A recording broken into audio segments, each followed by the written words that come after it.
Dopočul som sa o tebe nie moc lichotivé správy. Ale dúfam, že mi tieto nezmysly vyvrátiš. Že ma vyvedieš z tohto nehorázneho omylu. Srdcička, nemôžem tam byť vyvrátiť. Veď viete, čo to je vyvrátiť. A to bol nehorázny omyl. Vyvedieš tohto strašného. No dúfam, že ma z tohto nehorázneho omylu vyvedieš. Nehorázny není. Aký je nehorázny? Strašného, nie? Áno, Tak čo tam je napísané? to není jedno. Strašný tam bol. Strašného omylu. No dúfam, že ma z tohto strašného omylu vyvedieš. Jak by som len sformuloval túto otázku? Áno, som kresťan. Čo? Hlúpe dieťa! Vieš ty vôbec, čo hovoríš?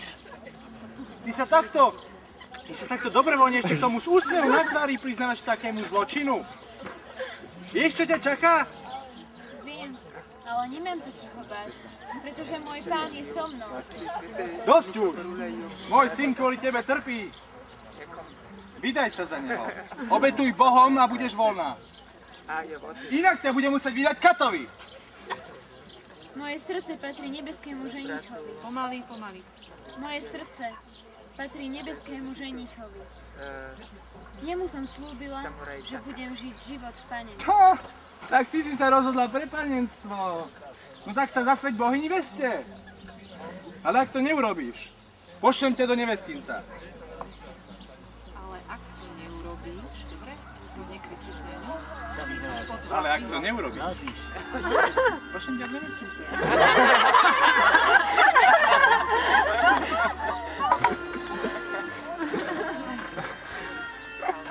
Lukáš, ono je to dobre, keď vypluješ tú vodu, ale potom v tej dramatickej chvíli sa všetci šúlame. Ja sa zlobím. Ja sa proste nehodil. Ktorý otec by proste nehodil pri takej chvíli moje roza?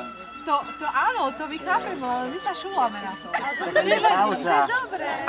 Ale potom musíš počkať, pokým sa dosmejú, alebo... Áno.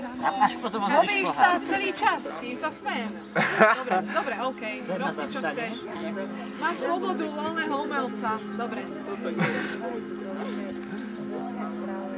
Ja vlastne odchádzam teraz, hej? No? O môj zlatý, veru, že hej. Dosť bolo srandy.